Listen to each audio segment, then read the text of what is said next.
Hello मेरे प्यारे दोस्तों, मैं आपके अपने चैनल RWP एकेडमी में आप सभी का तहे दिल से स्वागत करता हूं। आज हम इतिहास के जो हमने पिछले चैप्टर में पढ़ा था नवपाषाण कालीन, ठीक है। नवपाषाण कालीन जो स्थल थे उसके बारे में पढ़ा था। तो दक्षिण भारत के स्थल इसके बारे में मैंने बताया था। ये राज्य हो गया कर्नाटक में मास्की हो गया, ब्रह्मगिरी हो गया, संगनकल्लू हो गया, हल्लूर हो गया, टी नरसीपुर हो गया और पिकलीहल हो गया। ये हमारा कहाँ का स्थान है?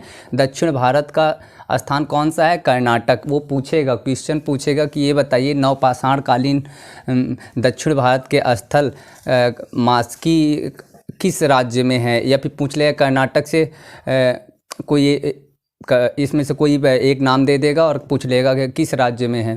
दक्षिण भारत के स्थल मास्की किस राज्य में है? तो कर्नाटक में है। या फिर पूछ लेगा ब्रह्मगिरी किस राज्य में है? तो कर्नाटक में है, ठीक है। आंध्र प्रदेश में है नागार्जुनकोंड, उतनूर, पलवाय, ठीक है। तमिलनाडु, जो मैंने अगली वीडियो में शायद लाइट कट गई थी या कुछ हो गया था, तो ये मैंने लिख तो दिया था लेकिन मैंने बोला नहीं था, ठीक है। तो तमिलनाडु में पयमपल्ली और पय्यमपल्ली, ठीक है, ये दो नाम हैं। तो ये आप लोग लिख लीजिए। इसके बाद हमारा जो अगला है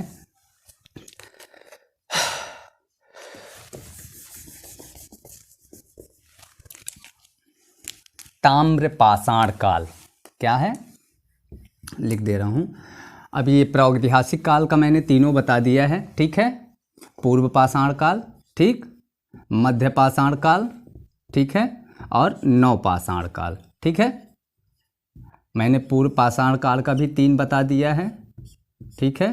निम्न, ठीक, मध्य, उच्च, ठीक है। इसका भी मैंने जिक्र करके पूरी क्लियर कर दिया है आप लोगों को, ठीक है। अब हम चलते हैं, आप एक बार लिख लीजिए। इसके बाद हम ताम्रपाषाण काल आज से शुरू करते हैं एक नया चैप्टर, ठीक है।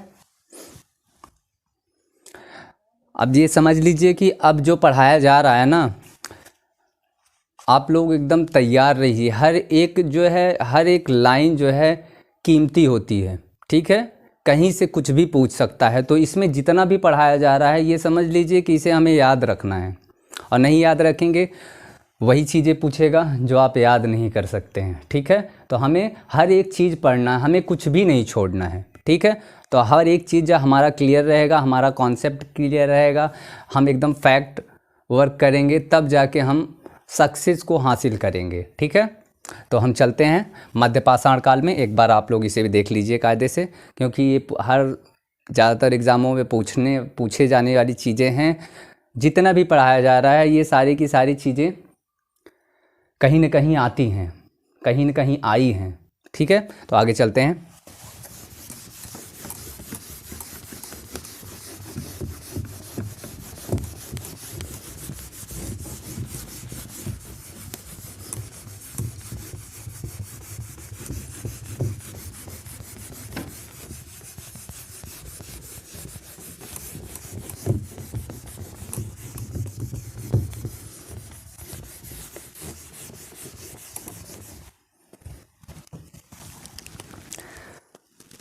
ताम्रपाषाण काल, ठीक है। ताम्रपाषाण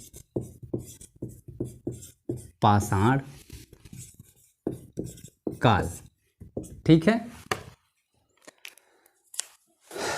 पहले तो जान जाते हैं ताम्रपाषाण काल, ठीक है।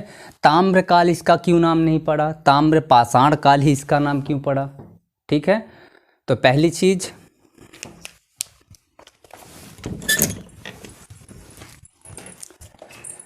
ठीक है, तो मैंने कहा कि ताम्रपाषाण काल ही इसका नाम क्यों पड़ा, ताम्रकाल क्यों नहीं पड़ा? क्योंकि इसमें जब, उससे पहले एक चीज़ और जान लीजिए, मनुष्य ने जो पहली धातु जो प्रयोग की गई है तांबे की, इसी काल में की गई है, ठीक है।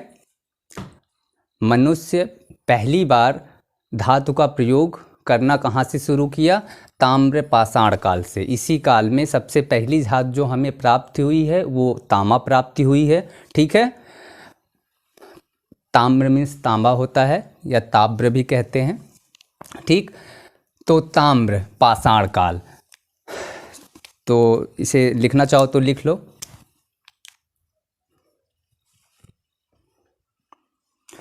इस कालखंड में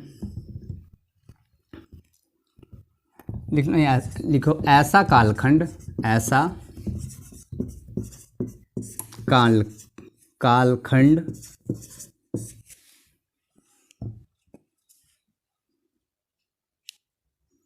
ऐसा कालखंड जिसमें मनुष्यों ने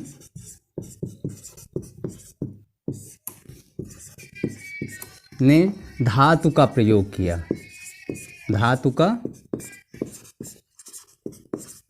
प्रयोग किया। ठीक, मनुष्यों द्वारा प्रथम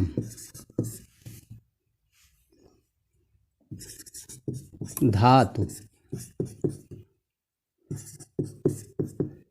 तांबा का प्रयोग किया।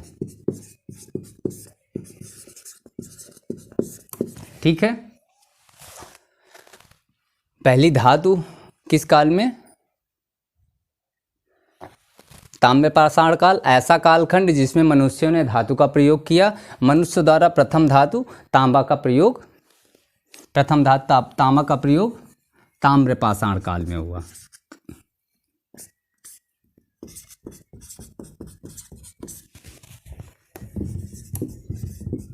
काल में हुआ।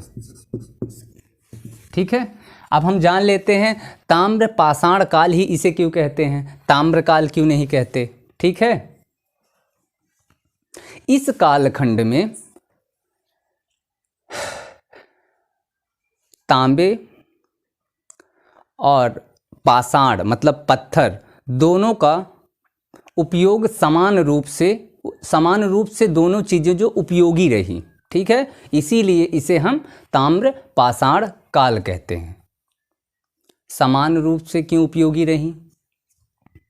ये धातु था, मुलायम धातुओं में ये आता है।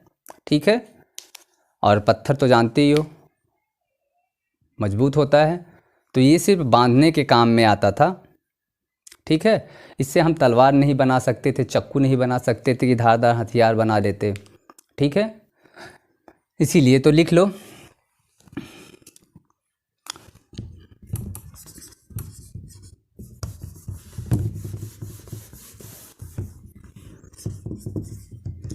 ऐसा कालखंड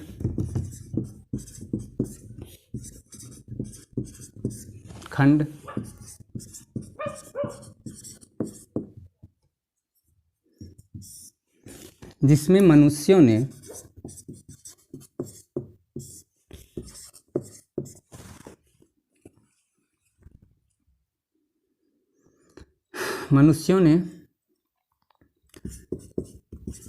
तांबा और पाषाण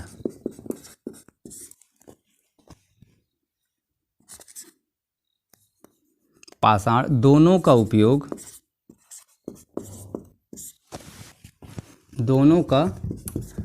उपयोग समान रूप से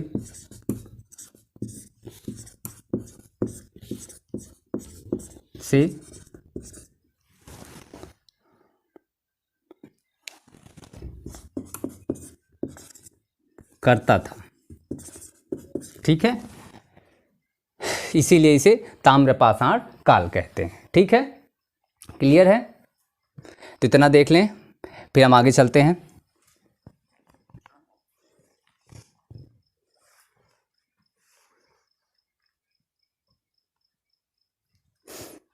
आगे चलें।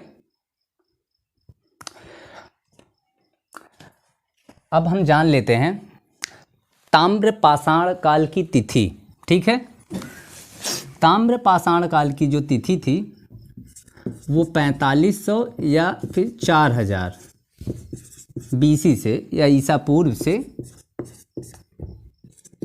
500 ईसा पूर्व या BC, ठीक है, तक। अगर वो से आपसे टाइम पूछता है, ठीक है, तो 4,500 या 4,000 ईसा पूर्व से 500 ईसा पूर्व तक या बीसी तक। ठीक है, ये हमारा समय हो गया। और बिठूर से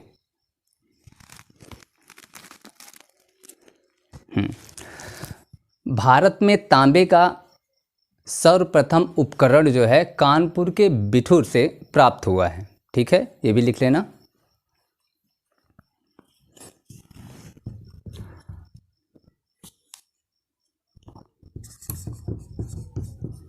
भारत में तांबे का प्रथम उपकरण कानपुर के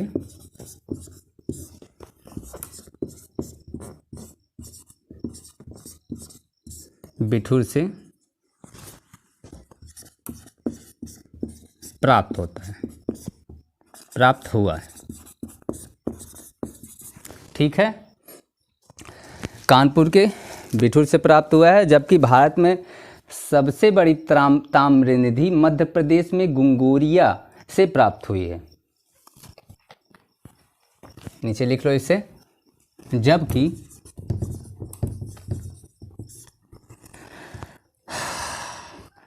भारत में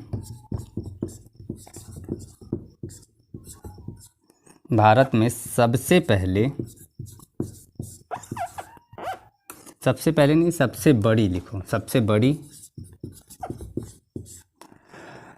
ताम्र निधि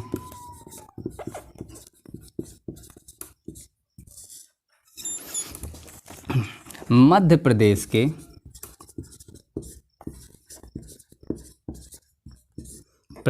के गुंगोरिया से प्राप्त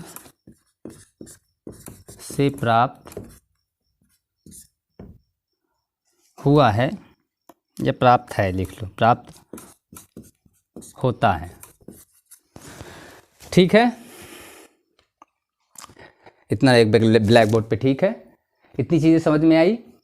भारत में तांबे का प्रथम उपकरण जो है कानपुर से, ठीक है, लेकिन ताम्र निधि जो है, ताम्र निधि मतलब तांबे का जो भंडार है वो मध्य प्रदेश के गुंगोरिया से प्राप्त होता है। ठीक है, इतनी चीज़ें क्लियर हैं।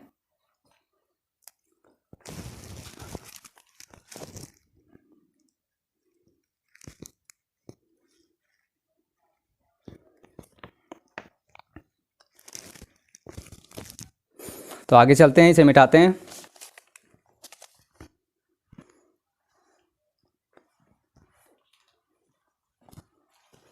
ऊपर से चलते हैं फिर से। एकदम बता रहा हूं, हर एक चीज जो है क्लियर रहेंगे आपके। टोटल फोकस आप पढ़ने पे करें।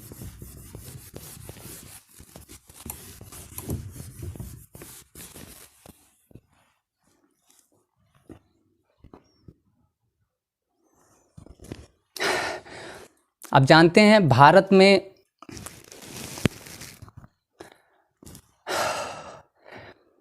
में जो ताम्र पाषाण कालिक जो संस्कृतियां हैं उनके बारे में हम जानते हैं।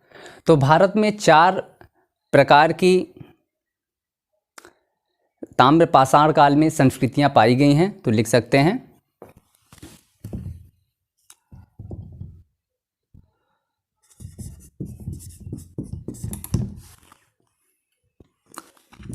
भारत में 4 प्रकार या 4 प्रमुख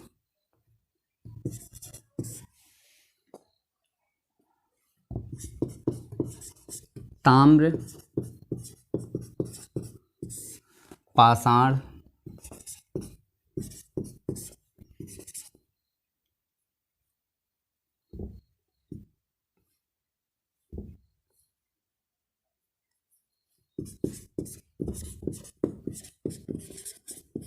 संस्कृति पाई गई है। ठीक है, 4 प्रमुख पाषाण कालिक ताम्र पाषाण कालिक संस्कृतियां पाई गई हैं। ठीक है, कौन कौन सी? पहला राजस्थान, ठीक है, यहाँ से पाई गई है। दूसरा मालवा से पाई गई है। तीसरा महाराष्ट्र से पाई गई है। ठीक है, सिर्फ 3 चीज़ें लिखिए।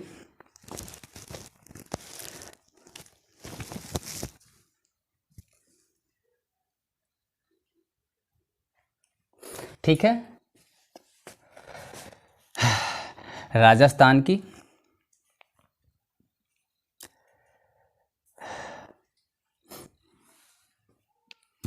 अहाड़, राजस्थान के कहाँ से? अहाड़ से एक, और दूसरा बनास।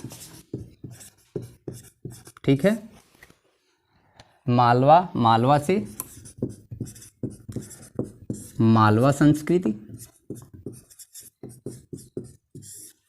ठीक है, आहार संस्कृति भी लिख लेना, अभी आगे है। ठीक है, बताया जाएगा। या फिर इसी को कायथा संस्कृति, बहुत इम्पॉर्टेंट है। ठीक है, जितनी भी चीज़ें मैंने बताया ना, जितनी भी चीज़ें बताई जा रही हैं बहुत ही इम्पॉर्टेंट है, ये याद रखिएगा। और जो महाराष्ट्र का है वो जोरवे, जोरवे संस्कृति। ठीक है, ये क्लियर हुआ। राजस्थान आहार संस्कृत और बनास संस्कृत के नाम से। मालवा क्या है? मालवा संस्कृति या कायथा संस्कृत कहते हैं। महाराष्ट्र में क्या है? जोरवे संस्कृति। ठीक है, ये चीज़ें क्लियर हैं? क्लियर हो तो आगे चलें।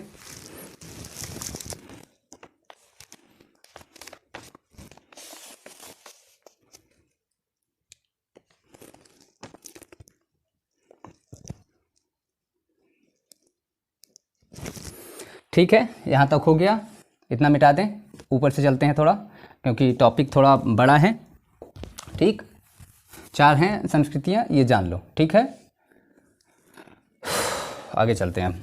उसे क्या अब अगर पूछेगा तो आहार संस्कृति एक, दूसरा बनास संस्कृति, तीसरा कायथा या फिर इसी को मालवा संस्कृत, और चौथी जो संस्कृत है जोरवे संस्कृति। ये कहाँ कहाँ से मिली है? आहार बनास कहाँ से मिली है? राजस्थान से। मालवा संस्कृत या फिर कायथा संस्कृत पूछेगा तो मालवा से। ठीक है, जोरवे अगर संस्कृत पूछता है तो महाराष्ट्र से। ये क्लियर है? आगे चलें।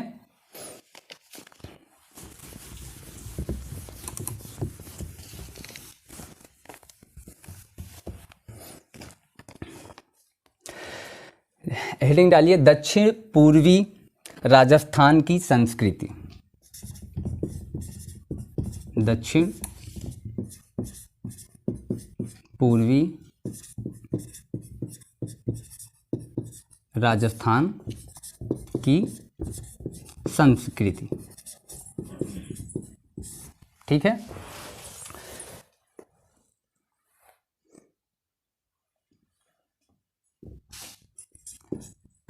स्थल लिख लो, स्थल। ठीक है,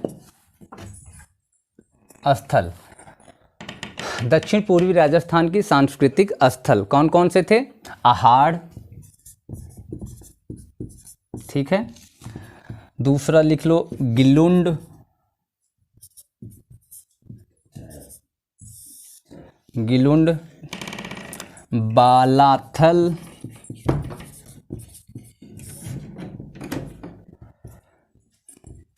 प्रमुख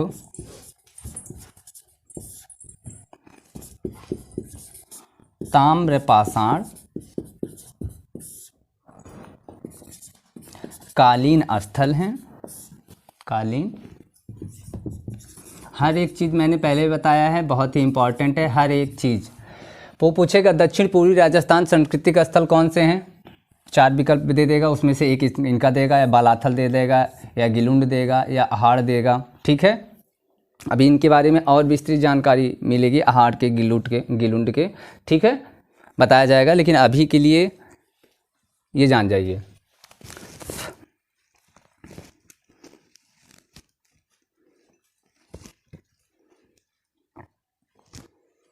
ये दक्षिण पूर्वी राजस्थान की जो संस्कृति है, ठीक है, ये जो है बनास नदी घाटी में स्थित है, यह नदी में स्थित है। कहाँ पे? यहाँ पे लिख लो नीचे एक, ये संस्कृति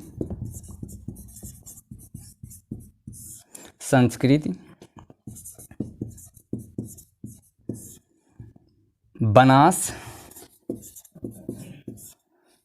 नदी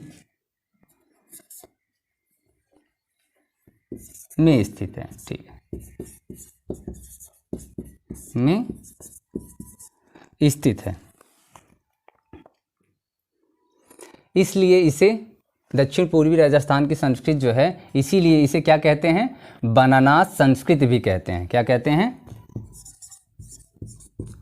इसीलिए इसे बनास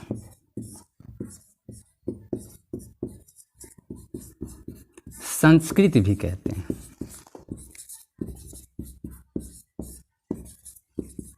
ठीक है, बनास संस्कृति, ठीक है। कहाँ पे स्थित है? राजस्थान में स्थित है, बनास नदी जो है, ठीक है।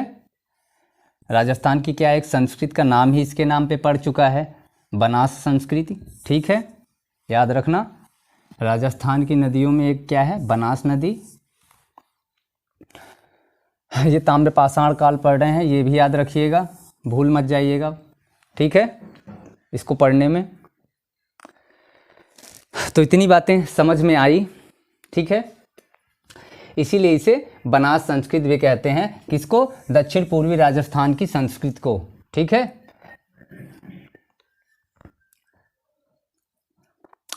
दूसरा चलें अब।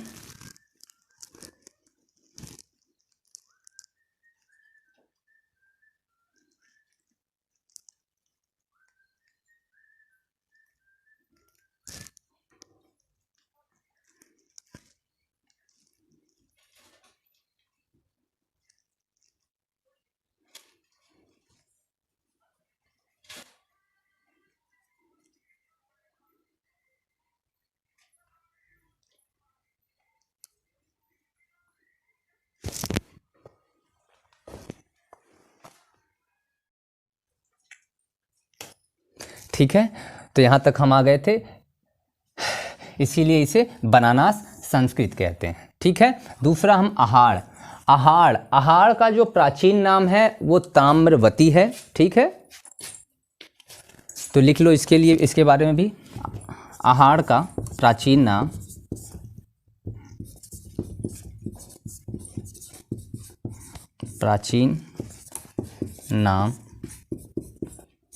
ताम्रवती है, और जिसका अर्थ होता है तांबे की जगह, ठीक है।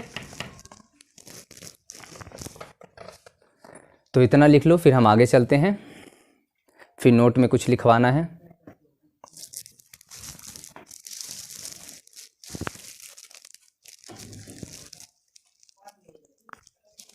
ठीक है, इसका अर्थ लिखना चाहो तो लिख लो। अर्थ है तांबे वाली जगह।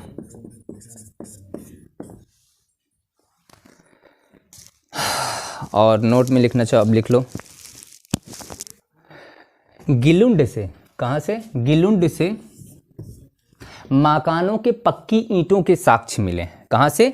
गिलुंड से। नीचे लिख लो इसके बारे में भी नोट में करके लिखना। हर एक चीज़ जो है, मैंने कहा हर एक चीज़ ज़रूरी है, इम्पॉर्टेंट है, ठीक है। तो लिख लो गिलुंड से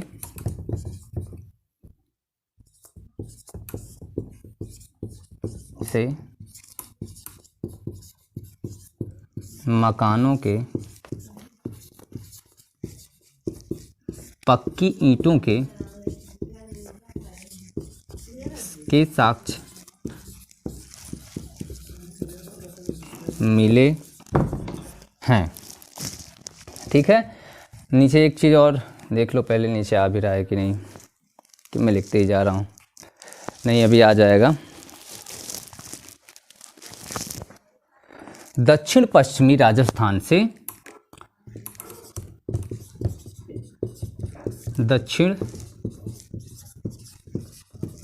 पश्चिमी राजस्थान से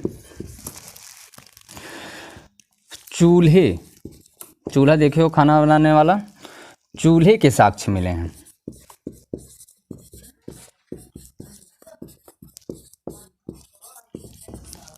ठीक है, इतना कर लो, फिर मिटाते हैं, फिर आगे चलते हैं। थोड़ा जल्दी करना क्योंकि चैप्टर थोड़ा बड़ा है। ठीक है, तो जितनी जल्दी हो सके इसे लिखते रहिए।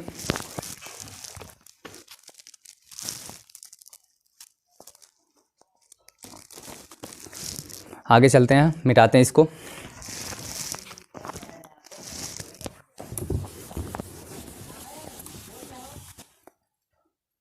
ठीक है, ऊपर से हेडिंग डालते हैं। मैंने 4 संस्कृतियां बताई थी, कौन कौन सी?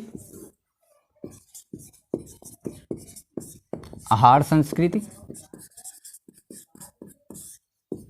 ठीक है। दूसरा बनास संस्कृति,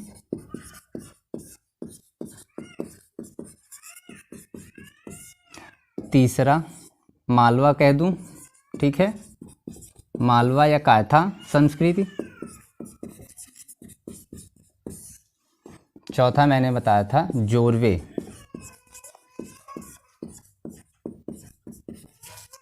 संस्कृति। इन चारों के बारे में भी लिख लीजिएगा।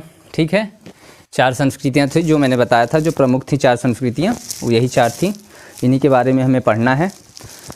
तो हम चलते हैं, आहार संस्कृति से स्टार्ट करते हैं। ठीक है, ठीक है, इसीलिए दक्षिण पूर्वी राजस्थान की संस्कृति है कौन सी? बनास। ठीक है, बनास नदी के तट पे है, इसीलिए इसे बनास संस्कृति कहते हैं। हर एक चीज़ इम्पॉर्टेंट है, देखते रहिएगा। अब मिटाते हैं हम, फिर आगे चलते हैं।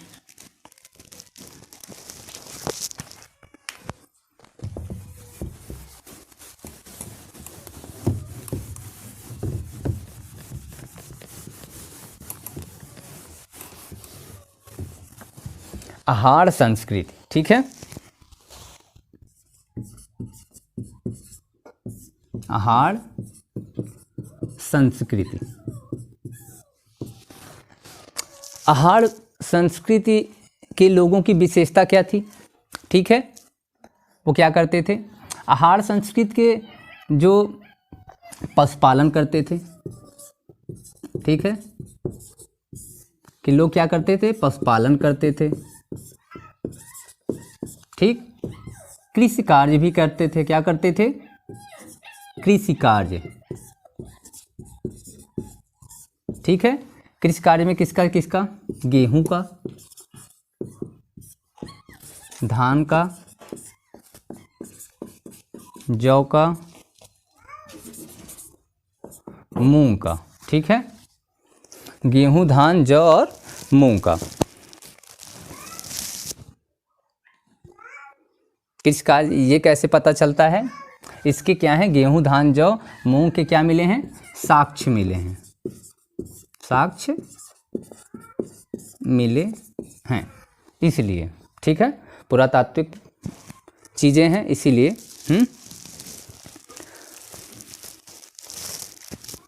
ये क्या करते थे? ये चाक निर्मित मृदभाण भी बनाते थे।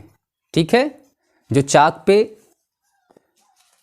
मिट्टी का बर्तन जो बनाया जाता है, ठीक है, चाक निर्मित मृदभाण। ठीक, ये चाक निर्मित मृदभाण भी बनाया करते थे। लिख लो, चाक निर्मित मृदभाण। ठीक है, अब एक चीज़ और, ये कैसा? चाक निर्मित मृदभाण तो बनाते थे, लेकिन जो ये बर्तन बनाते थे ना, उस पे ये कलाकारी भी करते थे। ठीक है, तो कैसी कलाकारी करते थे?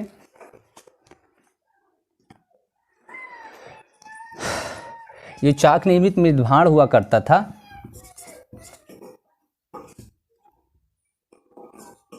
इसमें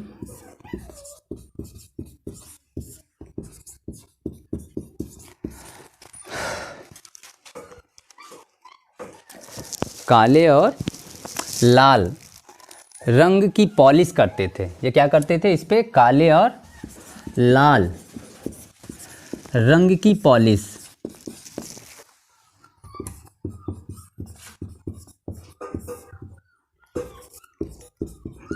करते थे। इसलिए जो है ये हमें पढ़ना ज़रूरी है, ठीक है, क्योंकि ये कलाकारी भी इनको आ गई थी थोड़ी मोड़ी इस काल में।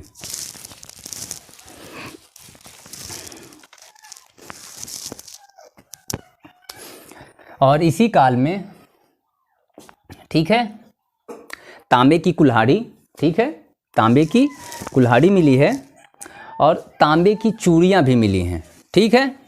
लिख लेना नीचे, अगर नीचे जगह ना हो तो यहाँ पे लिख लो। तांबे की कुल्हाड़ी,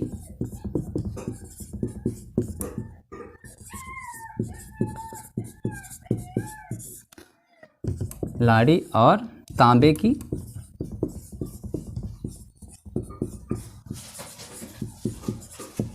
चूड़ियाँ, ठीक है, ये मिला है, ठीक है। इतनी चीज़ें कहाँ से? आहार संस्कृति से, ठीक है।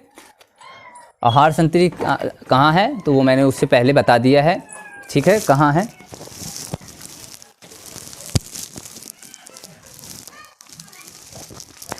दूसरी डालते हैं मालवा संस्कृति। अच्छा, इसे लिख लीजिए, फिर आगे चलते हैं मालवा संस्कृति पे।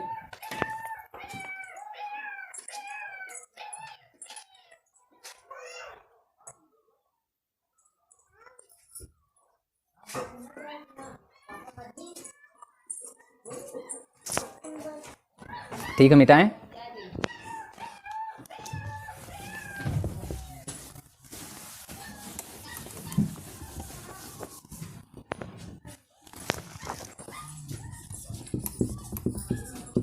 मालवा संस्कृति, अभी आगे बताएंगे इसे कायथा संस्कृति भी क्यों कहते हैं, ठीक है। दूसरी सबसे महत्वपूर्ण ताम पाषाणकालीन संस्कृति है, ये लिख लेना। दूसरी सबसे महत्वपूर्ण ताम्र पाषाण कालिक, ठीक है, संस्कृति है, लिख दे रहा हूं। दूसरी सबसे बड़ी ताम्र पाषाण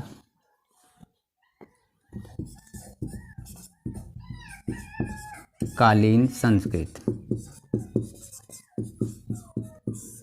संस्कृति है, ठीक है। क्या है?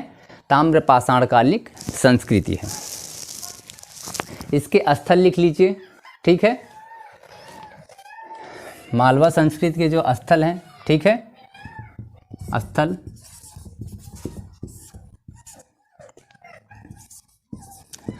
नवदा टोली, ठीक है, कायथा,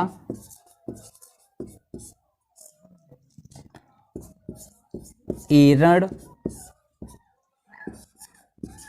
महेश्वर, नागदा, इन जगहों से ताम्र पाषाण कालिक बस्तियां मिली हैं, ठीक है। नागदा, इन जगहों से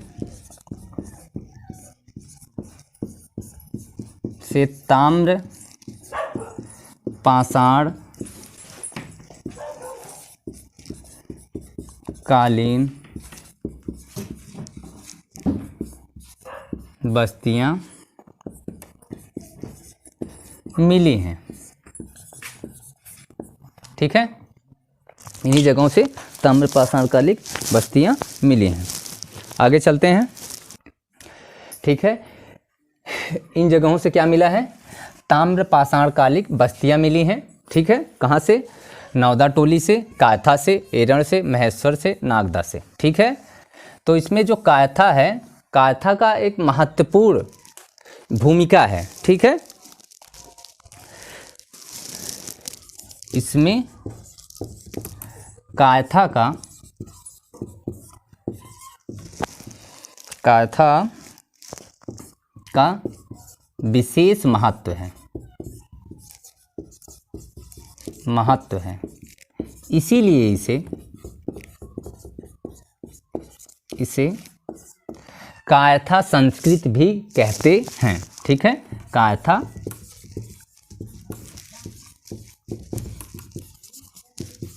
संस्कृत भी कहते हैं।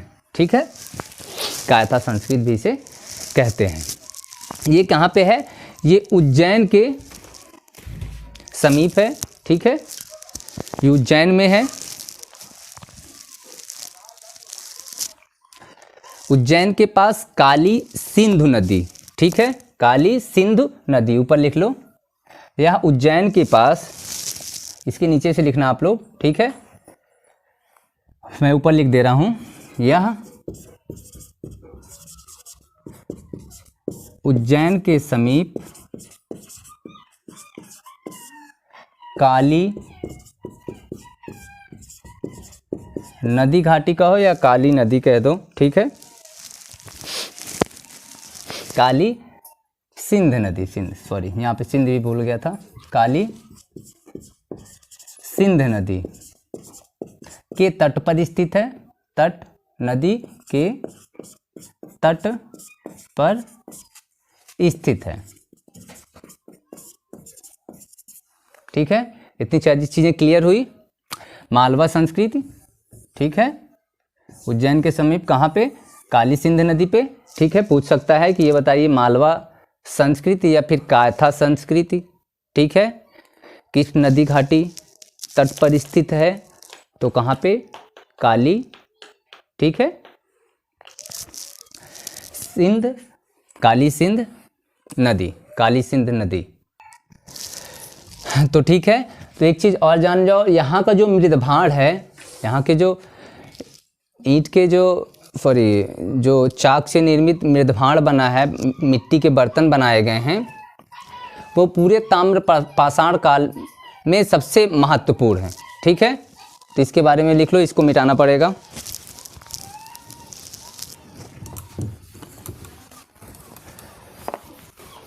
हर एक चीज़ आपको क्लियर हो रही होंगी। कोई भी चीज़ें आपको ऐसा नहीं रहेगा कि ये सर नहीं बताया गया है। आप बस ध्यान लगा के पढ़ते रहिए। ठीक है, हर एक चीज़ मिलेगी आपको। तो लिख लो आगे, यहाँ का मृदभांड, यहाँ का मृदभांड पूरे लिख लो या समस्त लिख लो, समस्त ताम्र पाषाण काल, समस्त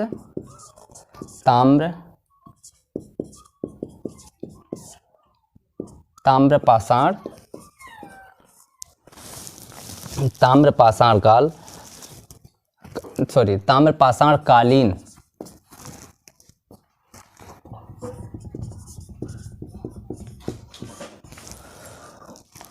स्थलों में श्रेष्ठ हैं,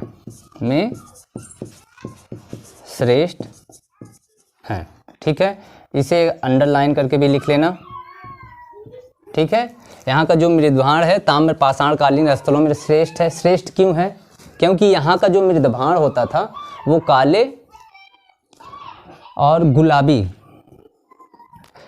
इस पे पॉलिश की जाती थी। ठीक है, तो इसके नीचे भी लिख लेते हैं नोट्स में। ये नोट में लिखना पूरा एकदम, ये इंपॉर्टेंट है। सारी चीज़ें इंपॉर्टेंट है वैसे तो, ठीक है, लेकिन कुछ चीज़ें और भी ज़्यादा इंपॉर्टेंट है, तो वो ऐसे लिख लेना। फिर इसके नीचे से लिख लेते हैं, ये मृदभांड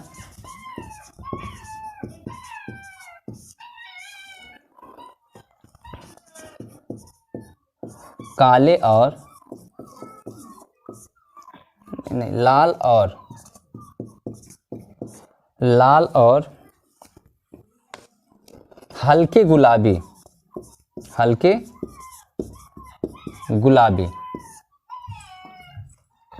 रंग के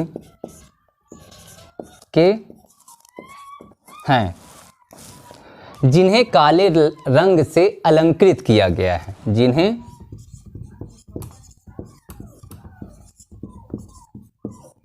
काले रंग से से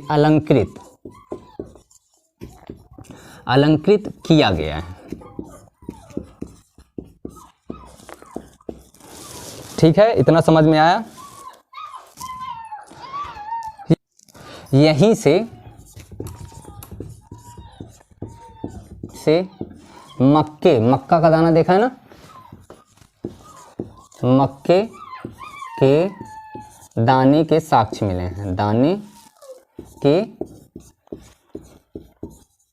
साक्ष्य मिले हैं।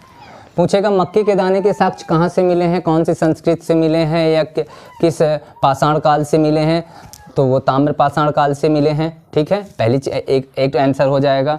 वो पहले पूछेगा किस काल से मिले हैं, तो ताम्र पाषाण काल। ठीक, अगर वो पूछ ले कि ये बताइए कौन से संस्कृति से मिले हैं, पाषाण काल के किस संस्कृति से मिले हैं, तो मालवा संस्कृति या फिर कायथा संस्कृति से। ठीक है, इसमें जितने भी रंग हैं, ये जितने भी चीज़ें मैं बता रहा हूँ, हर एक चीज़ पे क्वेश्चन है, हर एक चीज़ ही पे क्वेश्चन है। जितना आप ध्यान से देखेंगे उतने ज़्यादा उसमें समझेंगे। ठीक है,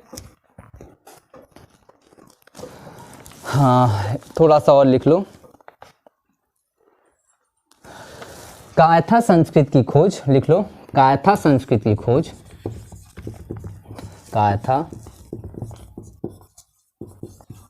संस्कृत की खोज